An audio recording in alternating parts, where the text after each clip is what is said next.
Hey, what's going on, YouTube?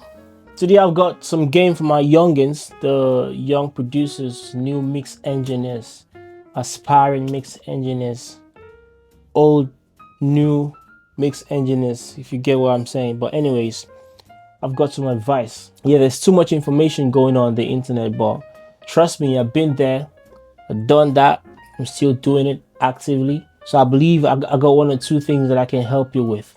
If you're a young producer, you're just starting to learn how to mix, or you're starting to produce and you're learning, you're on the internet, you're looking for information. I've got these 7 tips for you that will definitely help you. Listen, I learned these things the hard way.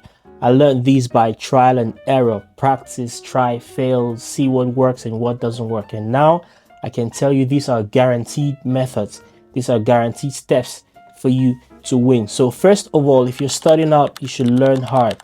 Learn it difficult. Learn it tough. Don't listen to hacks. When you're starting out, they tell you, oh, this is a recording hack. Don't listen to that. This is a mixing hack.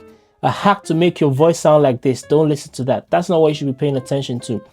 Go search for old information. Search for fundamental information. Search for the how-tos, the original how-to videos and tutorials and texts.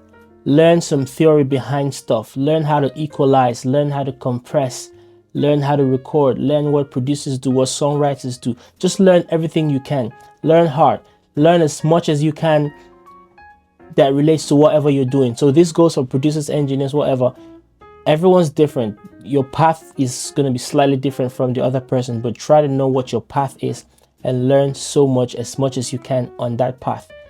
Look into the lives of other people that have done it before you and look at how they did it, what they did right, and just learn as much as you can. And one thing I can tell you, forget about the easy way. If they tell you this is the easy way to go about it and this is the hard way or this is the lengthy way, there's always more information, there's always more detail in the lengthy way that will prepare you for your future battles, for your future productions, your future mixes, whatever it is that you're doing. So yeah, second thing is practice. So you could watch 100 videos a day on YouTube. I mean, that's exaggerating, but you could learn 20 to 30 to 50 videos every day on YouTube straight for months, and you would amount to nothing if you don't practice. If you don't put all those things that you've learned into practice, all your knowledge is wasted, and it makes you feel like you know a lot, but in practice you know nothing. In reality, you can't do those things that you think you know. So practice. When you learn, you practice. If you're a mix engineer specifically, reach out to producers and ask for stems. Let them give you dry stems of projects they've worked on, and you try to mix these records and see what the outcome is. If you like it, try to practice on stems from producers that you've asked for. If you're a producer, try to work with artists and go to studio sessions with them. Be in the field, actually get it done, make the beats, put in the 10,000 hours, make as much beats as you can. That's the practice. And when you run into problems, you go back to learn. That's how you get the information back and you come to practice. And the third tip I'll give you is compare. I say this all the time. Referencing is one of the biggest secrets in music and art in general. There's a book you should definitely read. It's called Stealed by an Artist by Austin Kleon. That might be wrong, but if I'm not mistaken, that's the name of the author. But anyways, I'll put the link in the description below and I'll type the name of the book while I'm saying this. Anyways, that book explains to you, say Steal Like an Artist. It's a book that makes you understand that nothing is original under the sun. If you think it's new, it's only because you've not heard it before. It's never new. Someone has done it before. That idea that you have, someone else have had it before. So it's up to you to do it in your own way, but based off of something that already exists. So always compare your mixes, compare your productions. That's the only way you can improve. If you think you're so great, you're so wicked, you're so bad, and your stuff is original, there is nothing like original. There's no originality anywhere. Originality only comes from merging a couple of things that people have not heard before and making them feel like it's new, but it's never new. So yeah, always compare your work to pre-existing mixes, pre-existing productions that you know are great and are done by professionals. And when you compare, you will find the faults. You go back to practice.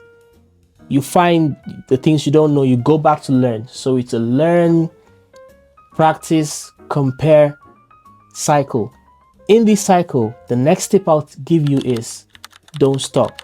It gets tiring. You will get burnt out. You get tired of it. At the point you feel like you're not learning anything new. I mean, it's the same old thing every day. So what's the point of me doing the same thing every day? But don't stop. Just keep seeking for information. Seek to work with other artists. And do not stop. If you stop, you fail. If you don't stop, you will become great.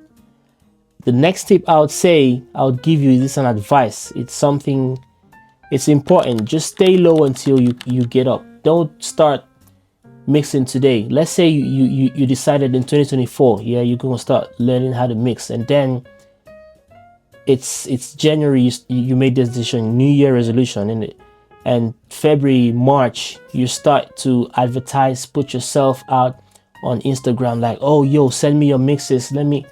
I'm a mix engineer. You put on your bio, mix engineer. Just send me your mixes. Mixes are going down. Don't do that, because take it from me, your first 1 year, 2 years of mixing, you'll be trash. Your mixes will be no good. I'm telling you, your first year of mixes won't sound good. Second year of mixes, towards the end, might start being listenable, but it won't be near good. Meanwhile, because you knew nothing yesterday and you know something next week, you start feeling like, oh, you're the shit. And your ears and muscles, they grow, they develop. If you don't do this for a long time, your ears can't even hear certain things. So stay low and learn and practice. Don't start pushing yourself out there. When people start seeing you as an amateur, as a beginner, as an upcoming engineer, or someone who doesn't understand the ropes, they'll have that perception of you for a very long time. It's difficult to erase it off of the heads of people that, oh, I'm good now. So if you reach out to someone and you're whack, they will have the image of you being a whack producer or a whack engineer for a very long time. So don't do that. Let it be when you start your networking, you've got decent level of skill and experience that people can actually want to give you gigs. The world is a place of interest. Everything, life is a game of interest. People will work with you because you have something good to offer. It's never free. No one is trying to be out here doing stuff for you because just so you can grow. Even if that's a thing, don't think about it that way. Especially with music, with mixing as a career. People won't work with you because they want you to be famous or whatever. It's because there's something that you can do that they need. So yeah, don't sell yourself to them until you get those skills. And ask for feedback. Next tip, next advice, ask for feedback. Speak to experienced engineers, speak to professionals. You probably have friends or people around you that are doing the same thing, that have done it for a longer time.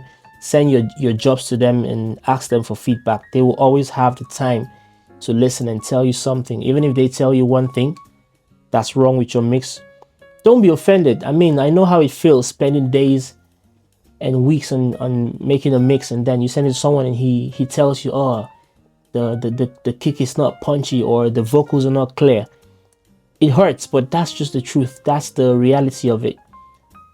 Ask for feedback. When the feedback comes, thank them, listen, try to improve on that. I'm not saying ask for feedback from regular people because they don't even know what to listen for. Ask for feedback from professionals. And that's one of the quickest way to grow, because now the pros can point out to you like, oh, you did this right and you did that wrong. So improve on those areas. And the last tip I'll give you is volunteer. So when you've done all your learning, your research, you've practiced, you've moved back and forth cycle, keep comparing your stuff, and you think you're good enough and you're asking for feedback and they say it's great. Yeah, now is your time to reach out to people, to get clients, to be able to start actually mixing. You will never stop learning. I've been doing this 12 years now and I'm still learning. I still learned something last week. I learned something yesterday. If I mix tonight, I'll learn something. You keep learning. It's a constant chain. It's a cycle.